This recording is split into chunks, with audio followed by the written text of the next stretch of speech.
A partir de agora, a Rádio Imperial passa a apresentar Nós Servimos, um programa com a produção e direção do Lions Clube Quitandinha. A apresentação, Doutor Paulo Magno.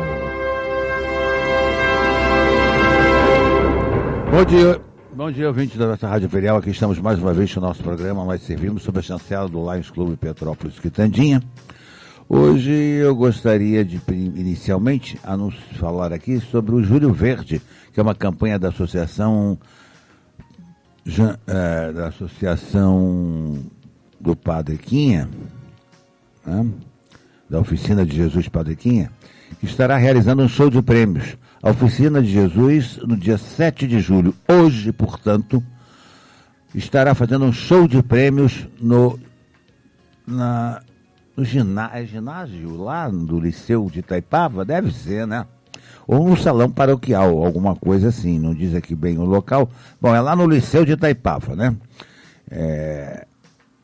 A cartela custa R$15. O primeiro prêmio é uma poupança de 3.000. Segundo prêmio, uma TV LED de 32 polegadas. Terceiro prêmio, uma bicicleta. Quarto prêmio, um tanquinho. Quinto prêmio, um fogão. E tem rodada extra, com uma poupança de R$350. Prêmio de consolação em todas as rodadas. Então, olha aí, gente, com esse friozinho, nada melhor do que participar de um bingozinho lá, né, de um show de prêmios, da Oficina de Jesus Padre Quinha, lá no Liceu Municipal de Itaipava. Liceu São José, lá ao lado da Igreja São José, lá de Itaipava, ali em frente às capelas ali, mortuárias ali, né? Então é no retão lá de Itaipava. Vamos prestigiar, vamos lá, R$15, baratinho as cartelas, isso daí é legal, né? Então vamos lá. Parabéns aí ao Rony por mais essa atividade aí que estará ajudando aí a Oficina de Jesus Padre Quinha, que abriga lá e assiste pessoas com problema de vícios, de drogas, de álcool e etc, né? É triste, mas é verdade. Vamos lá. Hoje nós estamos tendo o prazer aqui imenso de receber aqui nos nossos estúdios aqui na Rádio Imperial e no nosso programa, ele que é difícil da gente conseguir. Já tem mais de um ano que eu chamo esse cara para vir aqui, rapaz. O cara é difícil, cheio de compromisso. A última vez que eu tentei falar com ele disse: estou em Paris. Tu veja só, rapaz. Né? Esse luxo não é para qualquer um. Estou em Paris, rapaz. Apesar que Paris já não é mais a mesma, mas em todo caso ainda tem o seu charme, né? Bom dia, maestro Marco Aurélio Xavier. Bom dia, Paulo. Grande prazer. Isso aqui um ano. Tá nessa batalha. Pois é, rapaz. Você é figurinha difícil, né? Ué, mas hoje com a tecnologia você poderia ter me entrevistado direto de Paris, velho. Pois a gente é, fazer né? Hoje pode. Ponte, né? Claro. Hoje pode, né? É isso aí. Ô Marco Aurélio, eu gostaria de começar com uma pergunta diferente daquelas que naturalmente você está acostumado a responder nas entrevistas. Que bom. Que bom. Então vamos começar. Um maestro rege orquestras. Sim. Mas o que rege um maestro? Será que apenas cursos são suficientes para formar um maestro? Não. Um maestro, claro, ele tem que adquirir uma série de conhecimentos profundos na música, não é? Mas a regência é uma coisa nata, não é? Nata. O ato de reger. Porque primeiro, Paulo,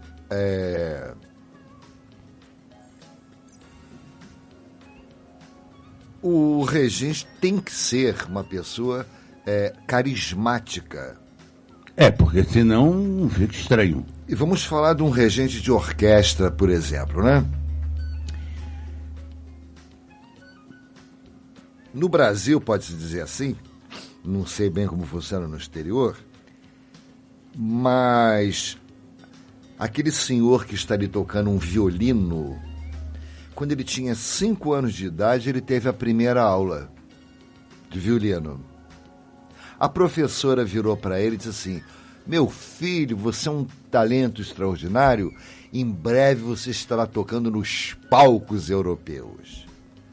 E ele pegou o menino, chegou em casa, contou isso para a família toda. E ele foi se preparando para estar nos palcos, né? Em Berlim, e não sei mais aonde e tal.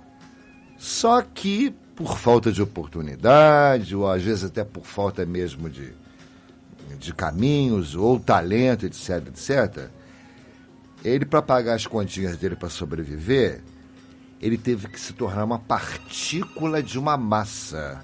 Ou seja, sentar-se numa fila, porque ele não foi preparado para ser um músico de orquestra.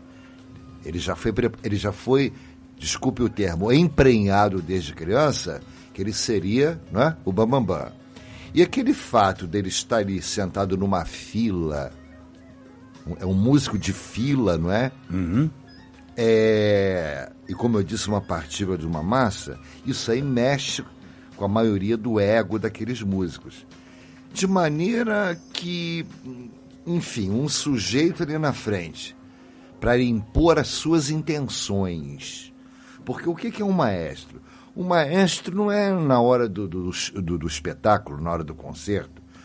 O maestro, ele acontece no ensaio. Uhum. Ele pega a partitura, né? E o que ele tem na cabeça, quer dizer, a leitura dele, o que ele acha daquilo, é o que ele vai passar nos ensaios, eu quero assim, sabe?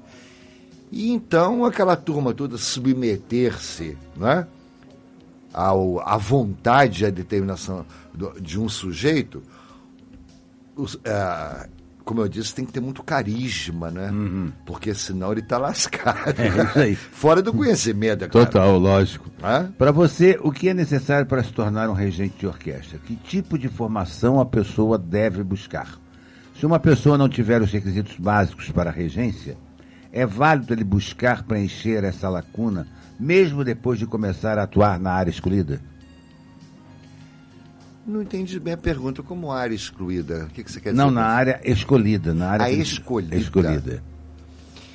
Bem, é o que eu te disse, né? O músico, ele nasce com o dom da regência. Agora, quando ele vai, né, querer ser um regência, há o curso de regência, né? E de preferência que ele toque alguns, não todos, que isso é impossível, mas que pelo menos alguns instrumentos ele...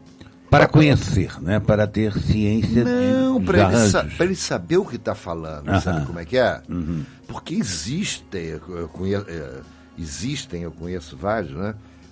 Regentes que não sabem tocar um apito. E não é que sejam maus regentes, né? Mas é necessário que ele pelo menos vamos dizer, um piano básico, ele toque, né? Não é? É importante isso. Uhum. O que não impede, se ele não tocar nada, que ele também seja um bom maestro, não é? Uhum. E ter esse domínio. E eu cito, viu, que é uma opinião pessoal minha, como um elemento assim desse carisma, desse domínio sobre a massa orquestral, e quando não uma massa coral junto, quer dizer, 200 e tantas pessoas, o nosso brasileiro Isaac Karabchevsky, né? Aquele homem impressionante, ele dirige uma orquestra e um coro com os olhos dele, sabe? Uhum. E houve uma situação, foi o nosso primeiro projeto Aquários, quando eu dirigi o coral da Universidade Católica de Petrópolis. Uhum. Foi o nosso primeiro projeto Aquários. Foi feito aqui no Quitandinha. Pois bem, então todo aquele nervosismo, não é? Porque era a nossa estreia com orquestra, aquela coisa toda. Descemos a sala Cecília Meirelles, né? E quando eu entrei assim pelos fundos, nós éramos meus alunos eram 93 cantores, 94, por aí. Quando eu entrei assim, eu via por uma quina de uma porta o Isaac na frente da orquestra, com a cara assim murcha, falando qualquer coisa. Nisso ele passou por nós Eu não o conhecia, né? Eu não o conhecia. Quer dizer, não o conhecia. Nunca tinha sido apresentado. Pessoalmente, não. Ele passou pela gente e só falou isso. Hoje não terá ensaio. Aí eu fiquei assim, aquela coisa toda, até que alguém da produção do Globo acabou de falecer um músico da orquestra. Bom, aí nós subimos, né, de volta a Petrópolis, naquela frustração.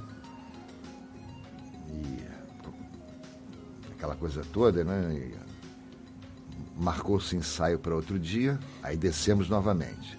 Muito bem. Ele vira para o coro e diz: vamos começar então com uma primeira música. Ave Verum de Mozart. Caramba!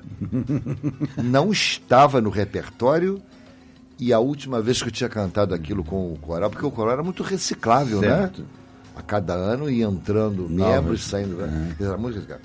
Eu não cantava o tal Ave Verum de Mozart de uns 2 anos e meio, 3. Aí os cantores me olharam, né? Eu falei... Vamos nessa. Vamos nessa, né? Pois ele olhou para a cara da turma. Eu tenho isso, inclusive, gravado ainda numa antiga fita cassete, né?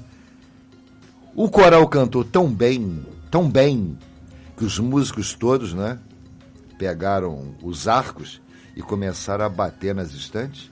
E dali para frente, qualquer evento que o Isaac fizesse que tinha coral, era o coral da UCP, que ele não aceitava outro mais, né? Que legal, né? E cantamos assim, porque eu só vi aquele pessoal me olhando assustado, porque, tipo, 70% dos integrantes nem nunca tinha ouvido falar em Ave Verum, né? Mas eu sei que cantaram. Ele olhou pra cara dele, ele tinha um domínio nos olhos. Tem, né? Tá vivo aí até hoje. Enfim, acho ele... É o que eu estava te falando, esse carisma, né? Exatamente. Isso é muito importante. Existe curso para formação de maestro, conforme você falou. É. Segundo o meu conhecimento, não sei se é verdade, vários acadêmicos que fazem este curso reclamam que faltam matérias práticas, que só começam a lidar com a orquestra no 4º ano. É isso mesmo, Olha, eu sou amigo e irmão, né? Quer dizer, irmão de amizade do maestro Hernani Aguiar, certo? Certo. É outro também. Esse foge, eu pego o Hernani. Esse eu duvido. Se você pegar, nós vamos bater um dinheiro aí. Mas é que acontece que o nível, veja bem, dos alunos que estão procurando a Universidade Federal do Rio de Janeiro para fazer música, seja em que área for, eles vão para a faculdade sem saber ler nota musical, meu amigo. É complicado isso. Eles têm que ser alfabetizados lá. Pois é. Isso, eu vou falar sobre isso. Quer dizer, o nível, né, tá baixíssimo, muito baixo, né? Aí realmente não tem condição, né? Aí também não é querer fazer milagre. E eu acho que qualquer função, eu, por exemplo, quando fiz, nas 2 faculdades que eu fiz, Direito, só pude também estagiar a partir do 8º período. Sim? Seria o 4º ano, era o que na minha época. Sim, era o que fazia, eu fiz Direito também. Sim. Também, quando eu fiz a Faculdade de Ciências Sociais, também, só pude começar a dar aula depois. Eu já dava aula antes, na realidade, porque eu comecei dando aula de Moral e Cívica e OSPB. E como eu era advogado já formado, aí o Dr. Werneck não se impôs, não se importou contra isso. Mas realmente assim, a gente só começa depois de um certo tempo. Sim. Isso é óbvio, né? Porque você tem que aprender alguma coisa. Você, petropolitano, nascido, como iniciou a sua vocação para música, Marco Aurélio? Onde você estudou? Que curso você fez? Você começou no piano? Como é que foi? São 2 piadas aí na parada, né? Que a gente conta, parece fantasia. A minha mãe, viu? Apesar de que quando ela casou, ela, como toda boa mulher, né? Que se preza, ela estudou com um grande nome da música brasileira, o maestro Octávio Maú. Temos até uma rua ali na Samambaia com o nome dele. E tinha algumas irmãs aqui na Vila Macedo, que também eram professoras de piano. Mas Octávio Maú era maestro, pianista, compositor, etc, etc. E ela, então, estudou piano com ele, mas é o destino de toda mulher. Casa e tem marido, vem filha, aquela coisa toda, o piano fica de lado. Mas ela, não só... Ela tocava o pianinho dela, quer dizer, dela não, o meu, no caso. Isso já mais pra frente. Mas ela esperava eu sair de casa, não sabe? Na minha frente, nunca ela botou a mão. Nunca, nunca. E um dia eu esqueci qualquer coisa em casa, deixei o carro do lado de fora e já tinha um smartphone, né? Aí eu entrei de ponta de pé, fui e filmei ela tocando, ela já com perto de 95 anos, tocando Beethoven, né? Falei, danadinha, hein? E ela então adorava música, sabe? Ela vivia com o rádio ligado, ela cantava junto todas as músicas, ela tinha muito ouvido, sabe aquela coisa toda?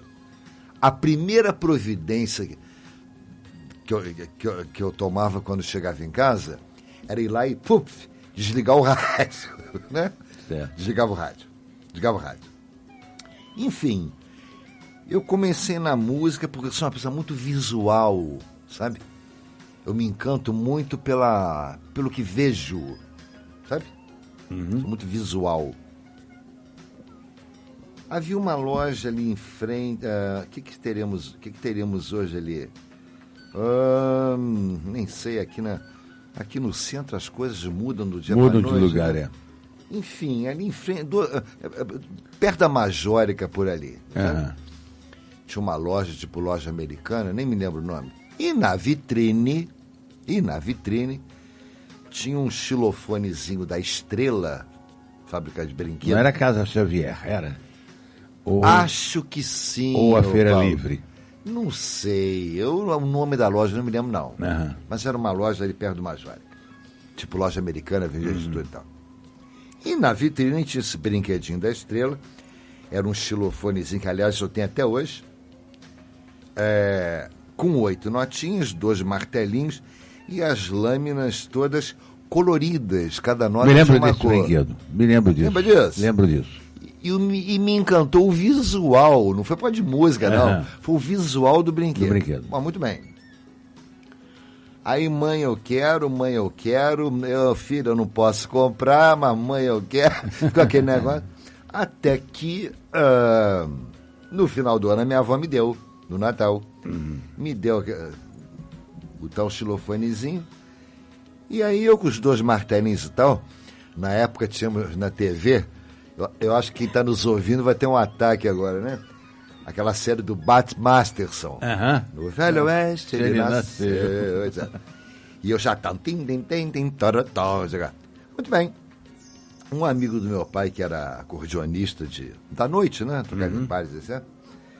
Um dia ele foi lá em casa e falou assim, esse moleque tem jeito pra música, hein? Esse moleque tem jeito, isso aqui e tal. Tá bom. Assim ficou. Até que num domingo... Eu tinha o quê? 6 anos por aí, 6, 7. Um domingo minha mãe queria sossego, não é? Porque era muito futucão. Vivia abrindo gaveta, tirando tudo pra fora. A minha avó ficava arrepiada quando ia na casa dela. Hiperativo. Não, eu gostava de mexer em gaveta, abrir gaveta, tirar tudo pra fora, né? Então minha avó ficava... horrorizada quando eu ia lá, porque eu me escondia no quarto dela. Ela tinha um baú assim, eu abri aquele negócio, tá tudo fora. Comigo mesmo. Comigo. Enfim, aí minha mãe queria um sossego um domingo para poder fazer o almoço direito, e ela soube que aqui no prédio do Santa Cecília tinha uma franchising da Academia Mário Mascarenhas de acordeon. Sim, minha irmã estudou lá. A tua irmã? Com o Mário Mascarenhas, da Academia Acordeon. Aqui no Santa Cecília? Pois muito bem. Ela virou-se para mim e disse assim, olha, eu soube que vai ter um festival, sabe, lá no teatro, você vai que vai ser lindo. Ela sabia que era lindo ou não, ela queria se livrar de mim, né? E naquela época, o Paulo Magno, eu com 6, 7 anos, tanto que eu moro em Cascatinha, eu ia sozinho de ônibus para o Quitandinho, onde era meu colégio. Não tinha esse problema hoje que mamãe tem que estar pegar o filhote sentado Dentro da sala escola. dentro da carteira, né? Dentro da carteira. Então eu pegava um ônibus de Cascatinha até aqui ao centro, o outro pro Quitandinha e depois voltava à tarde e tal. Não tínhamos problema nenhum com coisa nenhuma.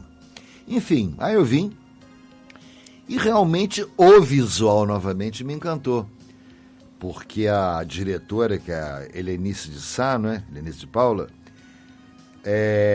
cada música, e eram assim, uns 300 e tantos alunos, né? Era muita gente, era uma orquestra de acordeões, né? Essa música era espanhola, vinha todo mundo vestido de espanhol. Exatamente. Eu me lembro, tinha até espetáculos no final do ano que eles apresentavam, porque o Mário Mascarenhas vinha. Ele vinha, porque era uma franchise dele, né? Então, se a música era espanhola, todo mundo espanhol, se a música era portuguesa, isso aqui. E aquela parafernália me encantou, entendeu? O visual. Aí, mãe, eu quero aprender acordeon. Ela pegou, me matriculou ali, né? Aí eu fui. Me formei, inclusive, eram 6 anos de curso, né? Mas nesse interregno, quer dizer, eu comecei aqui em 1960. Agora, 2 de outubro foi minha primeira aula. Caramba, eu sou músico há 59 anos. Fala isso não, rapaz. Fala isso não, senão todo mundo faz. Já descobre a idade da gente. Eu sou músico há 59 anos, olha você. Uma outra, eu falei que eram 2 piadas, né? Nesse interregno, tipo 62 mais ou menos, você já ouviu falar em vendedor de piano ambulante? Não existe, né? Ninguém carrega o piano, como é que pode? Não. Bateram na minha porta dois senhores, né? 2 homens. Eles eram de uma fábrica que tinha na entrada de Juiz de Fora, uma fábrica de pianos. Bateram na minha porta, minha mãe atendeu. Minha senhora, nós somos vendedores de piano. A senhora quer comprar um?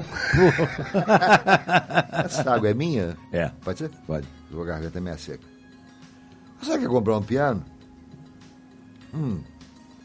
Ela olhou pra minha cara. Você quer um piano, meu filho? Eu quero, né? Sei lá. Oh. E nisso, filho, tô até hoje, né? Tô até hoje. Pois é. Legal. Agora que eu fiz a conta. 2 de novembro agora, 59 anos que eu tô lutando com as teclinhas. Tá certo. Nossa, mãe inteira. Você chegou a tocar no Vaticano para o Papa Paulo VI, não é, Roberto? Paulo VI. Não é? Paulo VI. Como é que se deu isso, Marco? Então, eu era organista dos meninos, né? E em 1º de janeiro de 75, teve a abertura do Ano Santo, né? Que é de 25 em 25 anos, né? Então, 75 foi... Em 1º de janeiro foi a abertura do Ano Santo. E eu sei que então sobrou para mim tocar a missa pontifícia, né? E o pior de tudo, Dr. Paulo Magno, é que no meio lá daquela confusão, toca para o Papa cantar, toca para não sei quem cantar não sei o quê. Eram 10 mil meninos cantores do mundo inteiro, 10 mil. Nossa. A Basílica de São Pedro foi fechada só para meninos cantores do mundo inteiro, né? Dos 5 continentes. Enfim, toca isso, toca aquilo, agora não sei quem vai cantar. Tinha um homem, um monsenhor ali me orientando. Teve uma hora e falou assim, olha, agora vai ter não sei o quê, vai ter um momento aí, não é que vai ficar um buraco, você toca alguma coisa. Quando você toca alguma coisa, não me ocorreu coisa nenhuma. Dá um branco, né? Não me ocorreu coisa nenhuma, né? Aí eu lembrei, acho que era o Dorival Caymmi que cantava isso. Dorinha, meu amor, tu que me fazes chorar. Acho que é o Dorival Caymmi, né? Acho que é o Dorival, é. Aí eu mandei com aquele som de órgão, né? Bem solene. Tom, tom, tom, tom. Ficou parecendo até bar. Ninguém percebeu. Ninguém percebeu que era uma música popular brasileira. Dorinha, meu amor. Cara, vejam só. Nós temos boas escolas aqui no Brasil, Marco. No exterior, onde estão as melhores escolas? Nos Estados Unidos ou na Europa? Bom, o americano, né, o Paulo, eles têm boas escolas sim, porque o americano tem uma bela sacada, né? Eles importam da Europa o que tem de bom, né? Exatamente, eles né? Importam, eles importam. Alemães. Sim, né? Sim. Eles mandam ir pra lá, dão aquela dinheirama e tal, né? Então tem, né? Juilliard School, enfim, uma série de escolas americanas. Eu nunca fui aos Estados Unidos, não sei te dizer nada a respeito, né? Uhum. Agora, na Europa temos... Tem boas escolas. Muita coisa boa, né? Muita coisa boa. Muita coisa E aqui no Brasil, Marco? Aqui no Brasil você me pegou. É difícil, né? Aqui você me pegou.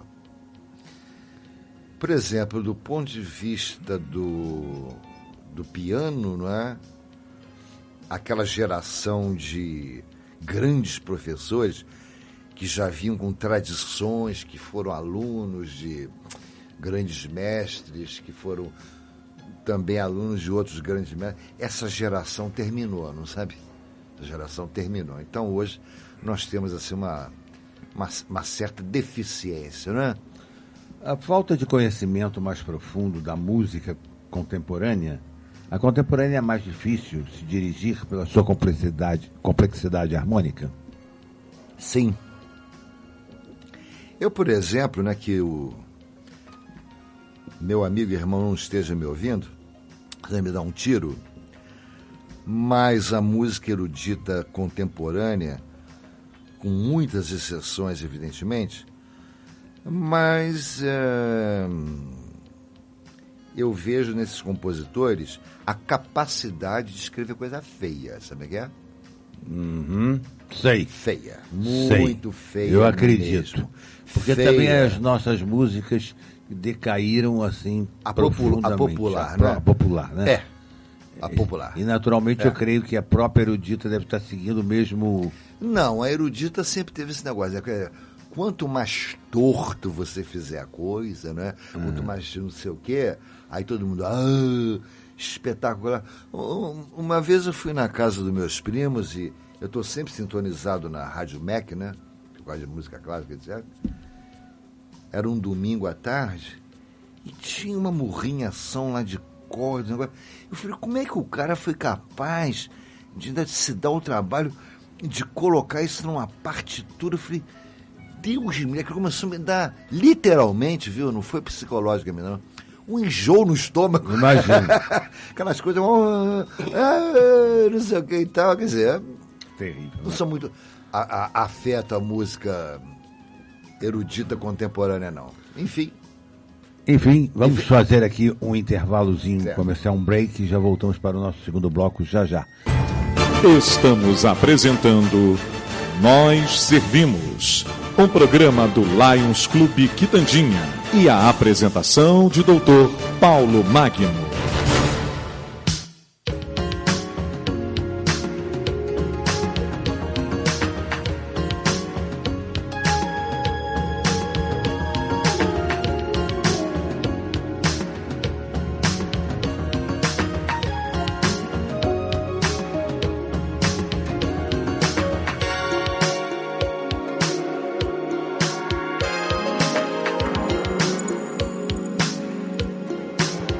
Bom, ouvintes da nossa Rádio Imperial, estamos de volta aqui com o nosso programa Nós Servimos. Hoje entrevistando aqui um maestro, Marco Aurélio Xavier. Ô Marco, nós temos visto o trabalho de algumas pessoas formadoras de opinião ligadas à arte, tal como balé, música, teatro, esporte, procurando interagir com a classe mais empobrecida da sociedade. Buscando usar a arte como um meio de integração de crianças e jovens com a cultura, lazer e com a própria sociedade. Tal trabalho é muito valioso, pois distancia esses jovens da criminalidade e das drogas. Eu gostaria de saber o que você pensa a respeito disso. Você quer que eu fale bem ou fale mal? Não, você fale. Que você fale. Pois é. Olha, tinha aqui, o que ele era, meu Deus? Professor Hugo, ele era tipo um designer, morava ali na rua na Souza Franco, né, que chama ali? Uhum. Era Hugo, não sei das contas, era um homem muito inteligente, um homem muito culto, muito viajado e tal. Perdão. E esse professor Hugo, ele disse uma coisa para mim, ele disse, se você entrar num presídio, você não vai encontrar lá aquele sujeito que toca um tamborim numa escola de samba. Não tem. Ele não está preso. Claro que isso a grosso modo, né? Sim, logicamente. A grosso modo. Logicamente. Basta o cara tocar um tamborim na escola de samba, ele já se torna uma pessoa com uma visão de coração, de desembrutecimento do coração diferente, quando ele se mete na arte, não é? Agora, lamentavelmente, as pessoas, para se autolocupletarem, viu, como aconteceu aqui em nossa cidade, criam esses projetos, na linguagem moderna, fakes, não é? Engodo, não é? Para se locupletarem, e bem, viu, muita grana. Fingem que estão formando corais em todos os colégios públicos, etc., ensinando música, e nada disso está acontecendo. Entende? Mas na nossa época a gente estudava uma matéria chamada canto orfeônico, que até era lecionada pela senhora Mariazinha Aguiar. A mãe do Hernani. Mãe do Hernani Aguiar. Pois é. Mas aí era matéria mesmo, estudava-se. Sim, nós já. Sim, que vai dar com nota, etc. Enfim. Exatamente. O Marco Aurélio, qual ou quais os instrumentos musicais que você toca? Você chegou a reger a Orquestra Sinfônica Brasileira, não é? Inclusive aqui em frente ao Relógio de Flores, num espetáculo inesquecível, que segundo os cálculos da Polícia Militar, nós pusemos ali na Barão do Amazonas cerca de 20 mil pessoas. Olha só. Viu? Um grande palco foi montado. Quer dizer, o povo gosta de música, da boa música, né? Claro. Os concertos que nós fizemos, mais de 35, Projeto Aquários, na Quinta da Boa Vista, não raro tinha 350 mil pessoas, né? Pois é. Não raro. No dia seguinte, no Globo, vinha lá.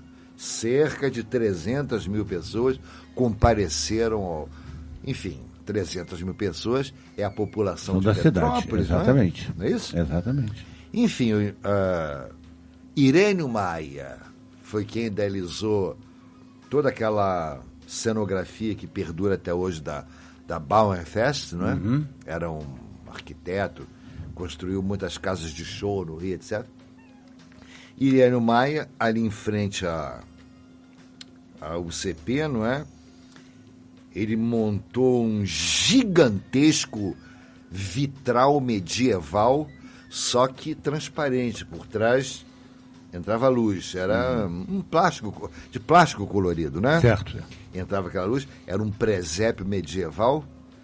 Na frente foi montado o tablado. E então foi o coral, aí já era Coral de Petrópolis, era um outro coral que eu tinha, as meninas cantoras de Petrópolis, Orquestra Sinfônica Brasileira, e chamamos de São Paulo o grande soprano da época, que era Céline Ambert. Então deu umas 20 mil pessoas ali, viu? Beleza.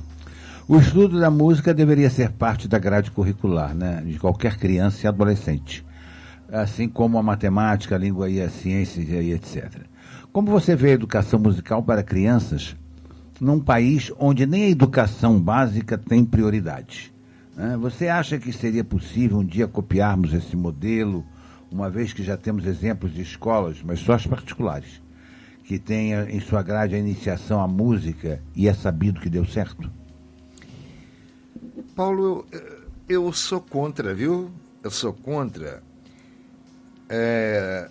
Da mesma forma, por exemplo, do que tal, não sei a você, creio que não também, nos serviu ter que botar aquelas fórmulas de física na cabeça, resolver aqueles problemas. Cara, para fazer clássico, passei fora disso. Pois é, resolver aqueles problemas, porque já tínhamos, né? Resolver aqueles problemas que um canhão dá um tiro aqui, aí vem um avião em direção contrária, que hora que a bala vai pegar no avião, pelo amor de Deus, aquilo era o inferno, não é? É verdade.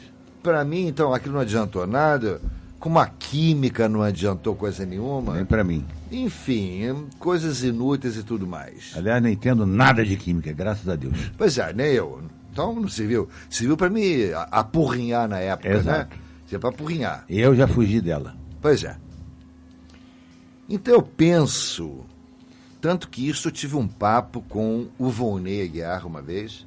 Eu era um fedelhoca, não é? Uhum. Porque ele passava o ano inteiro numa sala de 60 alunos, no colégio estadual, como é que chama agora? Que já mudou de nome da vez? Na nossa época era ginásio estadual Washington Luiz. Pois Isso. é, já mudou de nomes, é. Enfim, ele passava o ano inteiro, o professor Volney, num quadro para 60 alunos, ensinando semibreves, colcheias, semicolcheias. Uhum. E eu via que o único interessado naquilo era eu.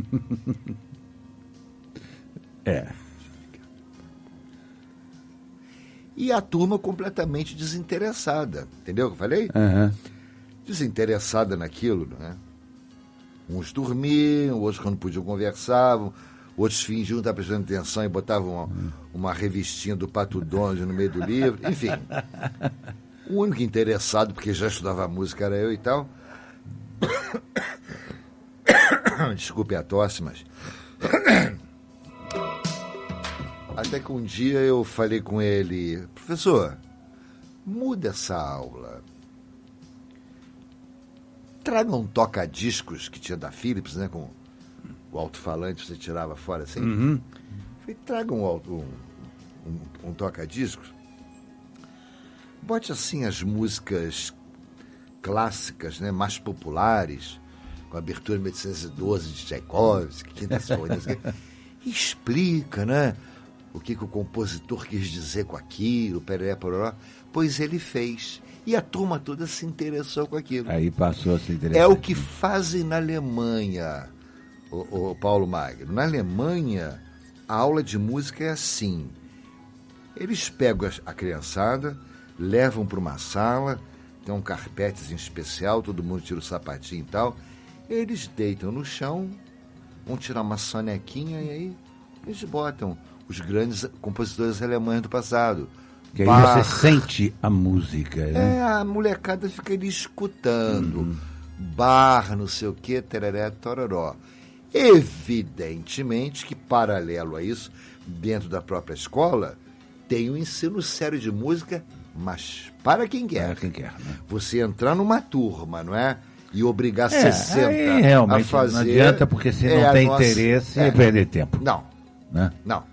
Aí vira ódio em vez de amor, exatamente. Né? É isso? Como que você vê a situação da música de concerto no Brasil? O que mais atraiu na música para que fizesse a opção de trabalhar em nosso país, Marco? Ô, Paulo, a gente não faz opção nenhuma, né? O universo é que faz opções pela gente, né? A verdade é essa. Eu, por exemplo, fui ser maestro, não por decisão própria, nem por vontade, viu? Porque desde que aqueles dois vendedores... Venderam o piano para sua mãe. Venderam o piano para minha mãe. Era um pianinho ruim pra caramba. Era novo, mas era muito ruim. Hoje está lá em Rio Bonito. Porque eu vou pegá-lo de volta. Pedi para um amigo, irmão do amigo meu, vou pegá-lo de volta, vou botar no meu museu. Enfim, é um pianinho ruim pra caramba.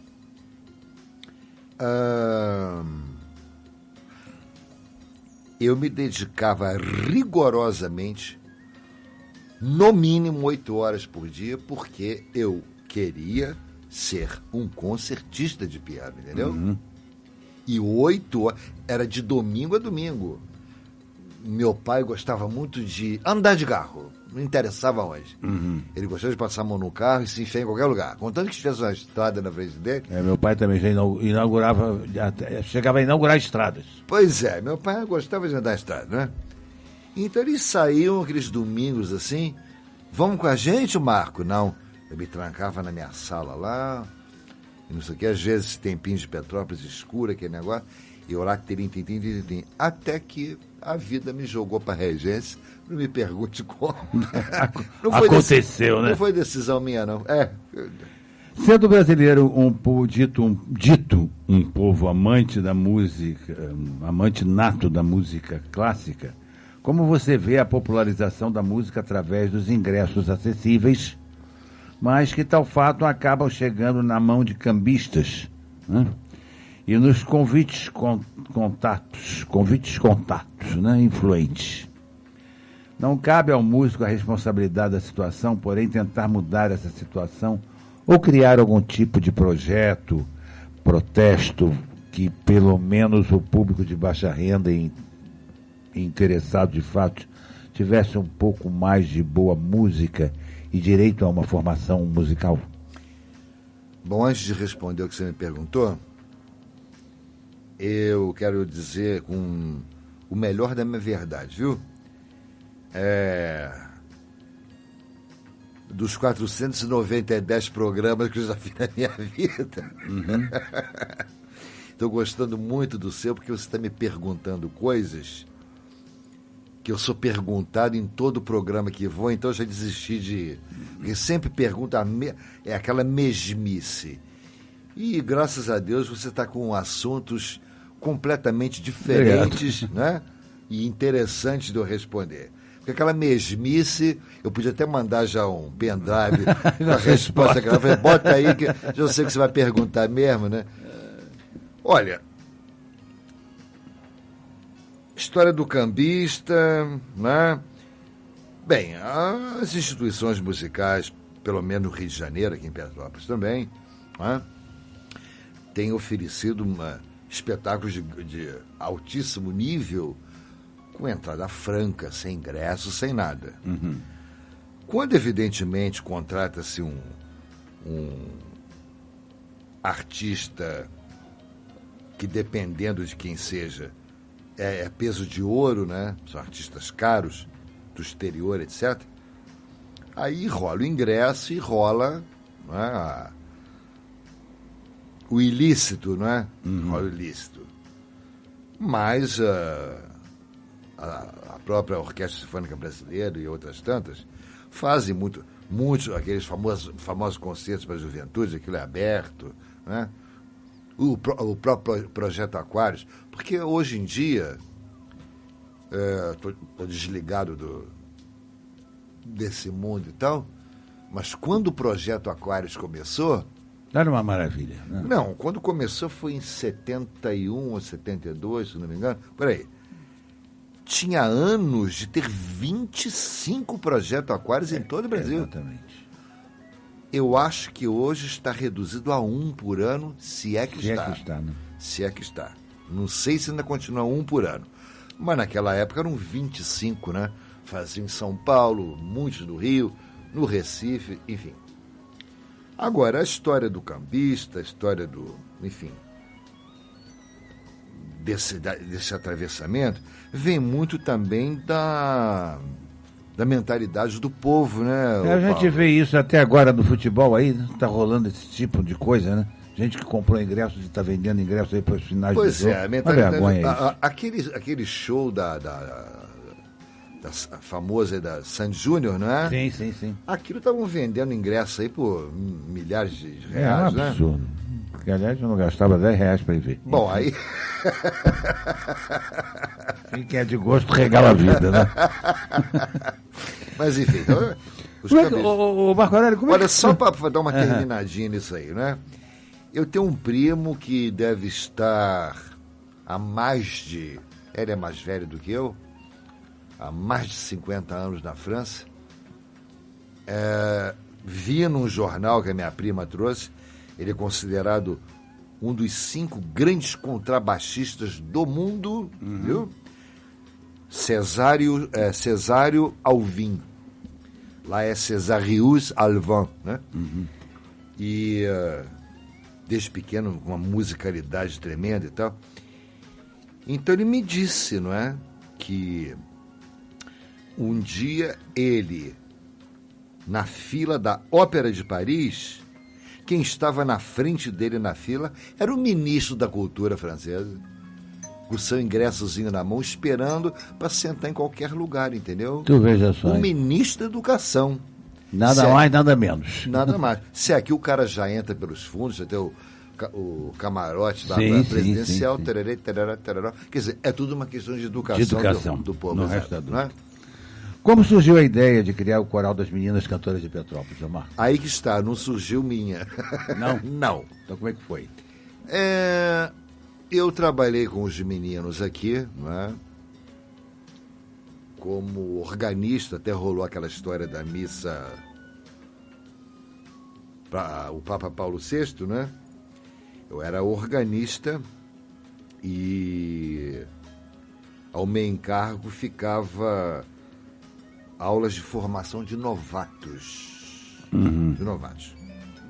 Isso não é uma teoria, um solfejo, um negócio assim, né? Muito bem. Em 75, por seríssimas divergências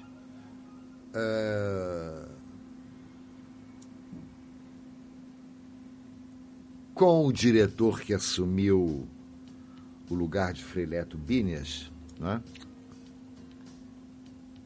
Eu então resolvi me demitir e voltei ao meu piano, né?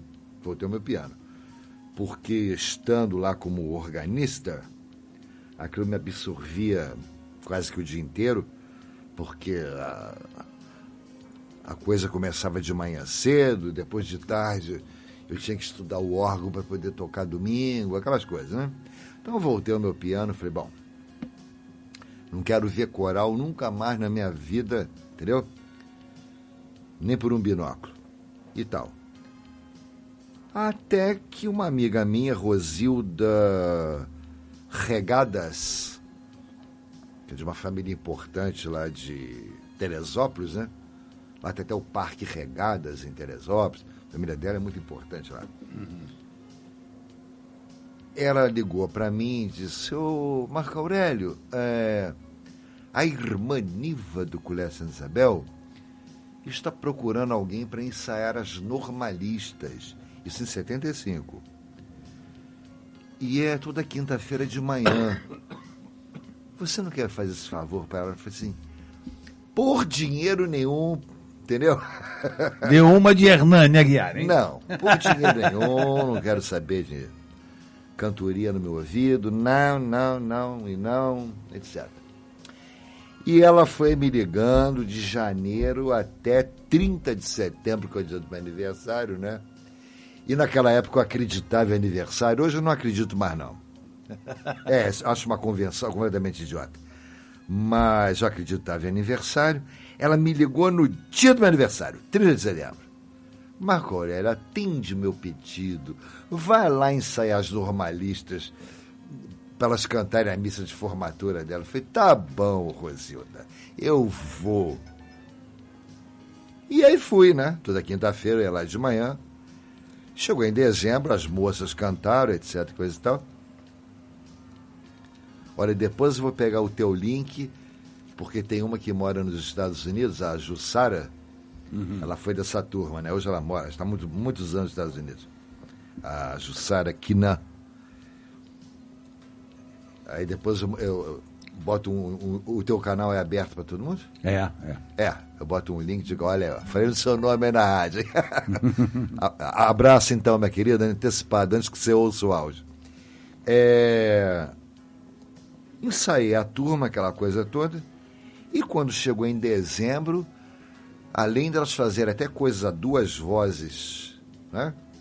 Duas vozes diferentes, cantaram até canto gregoriano, menino. Veja só. Até canto gregoriano. Aí as irmãs ficaram encantadas com aquilo. Quando foi, então, no princípio de 76, a diretora me chamou, vamos formar um coral de crianças aqui no Santa Isabel. Você topa? Eu, não sei o que e tal. Ela disse, um coral de meninos e meninas. Eu falei, se for só de meninas, eu topo. Ué, por que você vai escolher os meninos? Eu falei, porque... Opa, bati no microfone aqui. Desculpa. Eu falei, porque as meninas são excluídas de cantar desde que o mundo é mundo. Aí já havia os castrati, não é? Porque eles faziam o papel na ópera, né? Aqueles meninos que tinham boa voz, eles eram castrados para não mudarem de voz, e os papéis na igreja, não é? Porque mulher não podia cantar. Tanto que Bach, Johann Sebastian Bach, ele era casado, a segunda esposa dele, que a primeira morreu, a Maria Bárbara morreu, ele casou-se com Ana Madalena, e ela era cantora, aquela coisa toda. Bach era luterano, e ele estava, então, no coro do órgão, praticando o órgão. Quando ele olhou lá para baixo, ele viu a esposa dele o admirando, né? Ele pegou... Isso aqui são as memórias de Ana Madalena Bach, ela diz isso. É um livro que ela escreveu sobre as memórias dele, né? Então ele olhou a mulher lá embaixo e ele disse: querida, suba aqui à tribuna do órgão e cante comigo doces canções. Por ela ter subido no coro do órgão, ele perdeu o cargo dele como mestre capela da igreja e teve que mudar de cidade, porque no espaço do coro não podia entrar mulher, né? Entendeu? Então eu falei com a freira: olha, eu vou fazer agora misto, não, só de meninas. Então o Coral das Meninas Cantores de Petrópolis foi o primeiro a nível mundial, entendeu? Certo. Legal, muito bom isso. Hoje o que tem de imitação, meu amigo, até da roupa, aqui no exterior, viu? Pois é. Marco, vamos fazer um ping-pong aqui pra gente bater rápido, porque nosso horário tá chegando. Como era o trabalho desenvolvido com elas? Olha, o trabalho, aí que está. Eu não fiz trabalho. O trabalho não é fake, não. Primeiro, anunciava-se abertura de vagas. Segundo, um teste. Nada de difícil. Não era pedido nenhum conhecimento musical prévio, mas era analisado primordialmente, o ouvido musical. Né? E o repertório, como é que era escolhido? Não, mas olha só, você me pediu os passos, né? Então, analisava-se o ouvido da menina, ela lá pelos 6, 7 anos de idade, analisava-se o ouvido.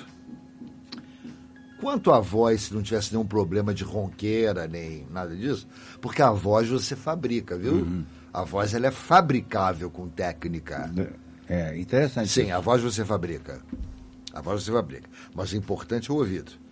Então, aprovada nesse teste inicial, eram 3 anos com 1h30 de aula diárias de curso preparatório até ela alcançar o grupo principal, viu? Legal.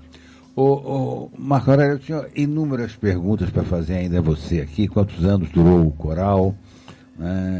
Ele dura, viu? Continua? Continua? Aqui não. Eu estou ensaiando em outro município que eu, lamentavelmente, não posso revelar nem para Deus, mas eu estou em outro município. O nome continua o mesmo. Tanto que nós vamos cantar em São Paulo agora no final do mês. Legal. Mas aqui é bom saber. Aqui o clima ficou hostil. É bom saber. Aqui o clima ficou hostil para mim.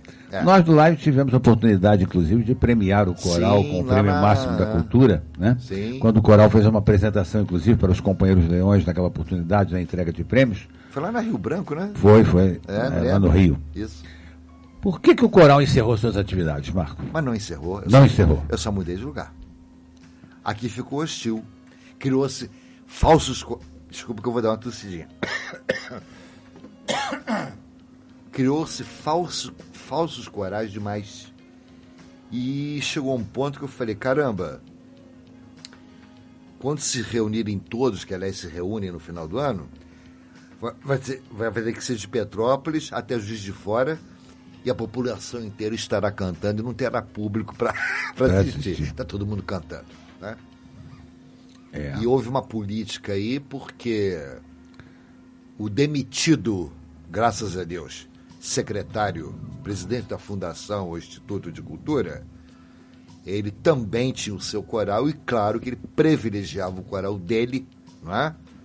E as meninas, então, começaram a não serem mais convidadas para participar das coisas de Petrópolis. E aí, ô doutor Paulo, vamos fazer esse desabafozinho aqui. Eu tenho fã-clube das meninas em Varginha, se você quer saber. Minas Gerais. Eu acredito. Sim, tem um fã-clube lá. Elas eram conhecidas nacionalmente, até internacionalmente. Mas não adiantava, não é? Eu fazer sucesso como cantei em praticamente todo aquele sul de Minas, Alfenas, Varginha, Caxambu, tudo aquilo ali. Não adiantava fazer sucesso lá, como fazer sucesso em São Paulo, no Paraná, porque as meninas que decidiam ser meninas cantoras tinham que ser de Petrópolis. E as que iam decidir ser meninas cantoras, elas tinham que ver, elas tinham que conhecer o coro. E eu comecei a ser, como se diz assim, boicotado, entendeu? De não canta aqui, não canta ali. É uma lástima, a gente só escuta isso, principalmente com relação à cultura em nossa cidade. Então eu fui para outro município, que eu não vou dizer aonde, porque senão vão tentar me tesourar lá. E então eu estou em Cenas de Minas. O nome continua. Que viu? bom, que bom. Cantamos qual foi a cidade aqui? Sei lá, Rio Bonito, sei lá, final do ano. Cantamos. Lamentavelmente vazou na internet, coisa que eu não queria, mas botaram até fotografia, enfim. Mas continua, viu? Portanto, 43 anos. 43 anos de existência. Que beleza. É isso aí. Ô, Marco Aurélio, infelizmente nós estamos chegando aqui em cima do nosso horário e a gente tem um horário limite aqui que a gente não pode ultrapassar, não deve ultrapassar. Às vezes eu ultrapasso um pouquinho mesmo. Mas eu queria agradecer a você a oportunidade dessa belíssima entrevista. Eu acho que os nossos ouvintes ficaram aí conhecendo alguma coisa a respeito de música, de cultura, porque nosso programa de entrevistas não é um programa de entretenimento, mas é um programa que procura levar às pessoas informações acerca daquilo que não só se passa no Brasil, mas principalmente em nossa cidade. E a gente tem que valorizar realmente as pessoas da nossa terra, as pessoas da nossa cidade. Quero te agradecer essa oportunidade de ter tido o prazer de te entrevistar aqui, deixar os nossos microfones para a sua despedida, que você diga nessas despedidas como você vê a cultura em nossa cidade. Olha, eu sou muito grato hoje por essa entrevista, eu volto a repetir, foi a primeira na minha vida cujas perguntas foram diferentes, né? Mas eu te falei desde o início. Estou muito feliz, muito feliz. Hoje realmente eu pude falar coisas diferentes. E a cultura aqui, não é? A cultura aqui, enquanto aquilo que eu já disse no meio da entrevista, né? Os falsos promotores de cultura não forem varridos da política e do domínio público, mas que sejam colocadas pessoas, não para trabalharem de graça, evidentemente, bem remuneradas, etc., mas que amem o que façam e não façam para se locupletar, talvez a coisa melhore, não é? Pode melhorar, sim. Ok. Obrigado, maestro Marco Aurélio Xavier, pela entrevista. Obrigado aí ao Lucas na mesa de som, ao William na gravação. É o cafezinho. Quer dizer. Olha, o Olivia, hoje teve café aqui, Olivia, feito... Paola, não precisa mais fazer café, é só botar o William para fazer, hein? Ó, cafezinho, já pode até casar, rapaz, o café estava bom aberto. É verdade. Muito obrigado por tudo, obrigado aos nossos ouvintes, obrigado aí a Marilene, a Anair, a Norinda. Peraí que tem mais aqui uma lista aqui. Que tem? Obrigado a Eunice que está lá em São Paulo nos ouvindo, né? A Marilene da Rua Tereza, a Luísa da Rua Tereza também, a Sônia Eixe, a Fernanda da Irmãos Ângelo, a Célia da 13 de Maio. Obrigado ao Zé Roberto Gabricho, que está sempre aí na nossa escuta aí também, dando uma força pra gente. Ao Marcos e Elizabeth Greibner. Enfim, Eunice, um beijão para você. Em breve estaremos juntos aí, né? E até semana que vem, quando estaremos mais de volta com mais um programa Nós Servimos, sob a chancela do Lions Clube Petrópolis Quitandinha. Fui!